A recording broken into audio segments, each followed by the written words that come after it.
Selamat pagi, sahabat Bikop dimanapun berada. Selalu bersyukur dan berbahagia serta berniat baik walaupun sedikit. Pagi ini adalah hari yang sangat sejuk. Kita coba membahas tentang pengembangan sistem tata kelola. Apa itu sistem tata kelola? Untuk mencapai sistem tata kelola yang baik atau mencapai reputasi, ada 4 faktor utama yang harus dipenuhi. Satu adalah organisasi yang cukup besar, berkembang, growth secara berkesinambungan atau sustainable economy. Kedua, pengakuan dari lembaga independen dalam penerapan tata kelola organisasi. Ketiga, reputasi yang baik dari pimpinan puncak. Empat, atau yang terakhir adalah bermanfaat bagi masyarakat, corporate social responsible.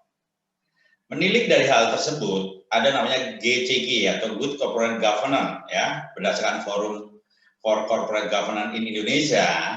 GCG merupakan peraturan yang menetapkan hubungan antara pemegang saham, manajemen, pihak kreditur, pemerintah, karyawan, dan pemangku kepentingan internal dan eksternal lainnya, sehubungan dengan hak-hak dan kewajibannya, atau dengan kata lain sistem yang mengarahkan dan mengendalikan perusahaan. Namun, menurut Kepmen BUMN nomor Kep 11 MMBU 2002 tanggal 1 Agustus 2002, GCG adalah suatu proses dan struktur yang digunakan oleh organisasi perusahaan untuk meningkatkan keberhasilan usaha dan akuntabilitas perusahaan guna mewujudkan nilai pemegang saham dalam jangka panjang dan tetap memperhatikan kepentingan stakeholder lainnya berdasarkan peraturan perundang-undangan yang berlaku dan nilai-nilai etika.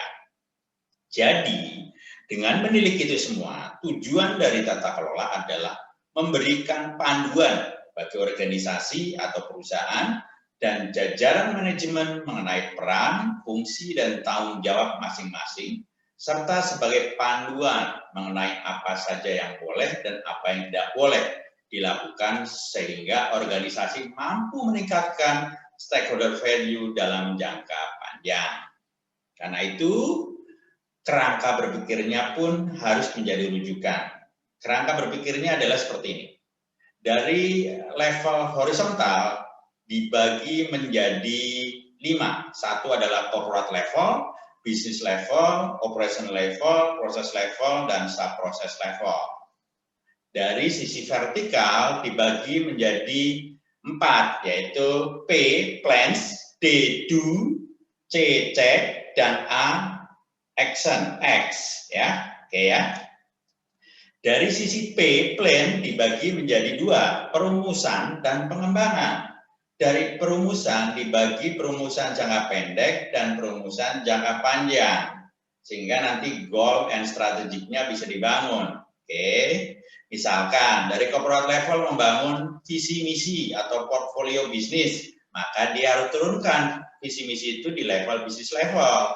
5 tahunnya seperti apa, critical success factor-nya seperti apa, indikator kinerjanya seperti apa, winning concept-nya seperti apa, gitu ya. Dan juga corporate level membangun business letter. Jadi 1 tahun itu transformation policy-nya diberikan ke business level dan juga operation level. Nah, di sisi pengembangan dibagi 2, rencana aktivitas dan KPI. Jadi dari arahan dari perumusan itu diturunkan ke proses level dan sub-proses level. Rencana aktivitasnya apa?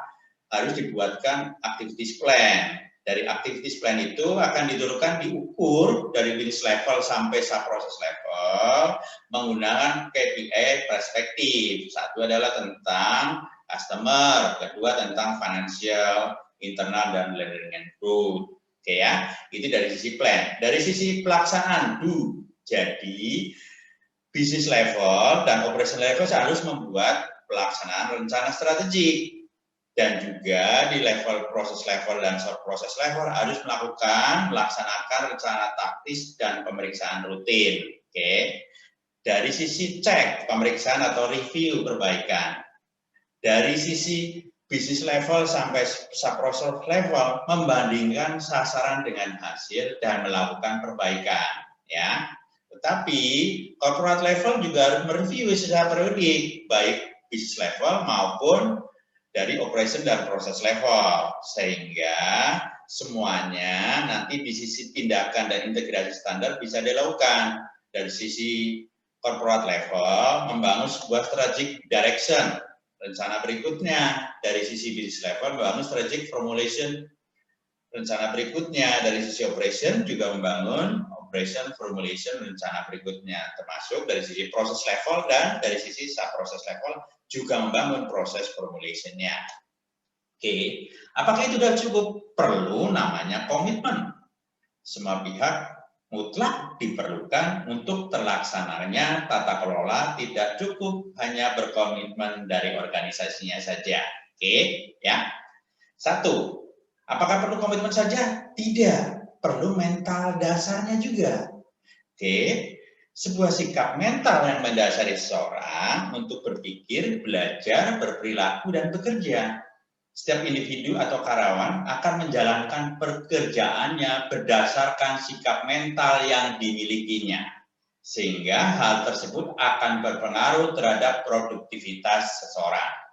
Apa sih mental dasar yang produktif? Satu, fokus pada pelanggan, fokus on customer, ya. Oke, kedua, fokus pada perencanaan pelaksanaan, evaluasi dan tindakan, fokus on PDCA. Ketiga, fokus pada fakta dan data atau fokus on facts and data.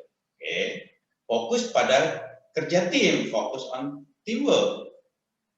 Dan terakhir, fokus pada keunggulan, fokus on excellence.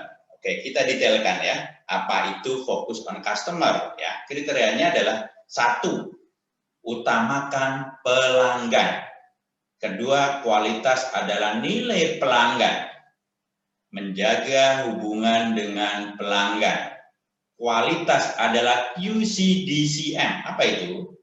Quality, cost, delivery, safety, dan moral. Selanjutnya, proses selanjutan untuk pelanggan.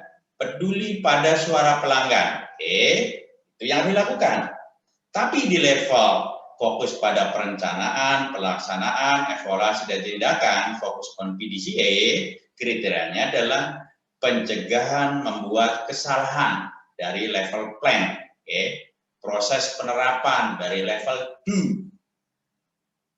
proses pemeriksaan dari level check, proses korektif tindakan dari level X. Oke. Itu dari sisi PDCA. Selanjutnya, dari sisi fokus pada fakta dan data, fokus on fact and data, kriterianya adalah mengelola berdasarkan fakta dan data. Prioritas, prinsipnya prioritas, ya.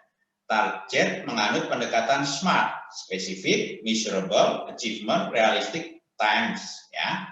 Prosedur operation standard yang harus dipatuhi. Oke. Selanjutnya adalah fokus on teamwork, fokus pada kerja tim. Kriterianya adalah kematangan atau kedewasaan individu. Jangan menyalahkan orang lain. Pemberdayaan manusia, internal teams. Oke. Yang terakhir adalah fokus on excellence. Kriterianya adalah kebebasan menguji pendekatan baru, mengelola risiko, belajar dari kesalahan. Mudah-mudahan pembahasan hari ini tentang pengembangan sistem tata kelola bisa dipahami dan bermanfaat. Terima kasih telah menonton video ini. Semoga bermanfaat dan jangan lupa subscribe, komen, like untuk mendapatkan video-video selanjutnya atas dukungan Anda sehingga video selanjutnya lebih bermutu dan bermanfaat baik dari segala sisi. Terima kasih.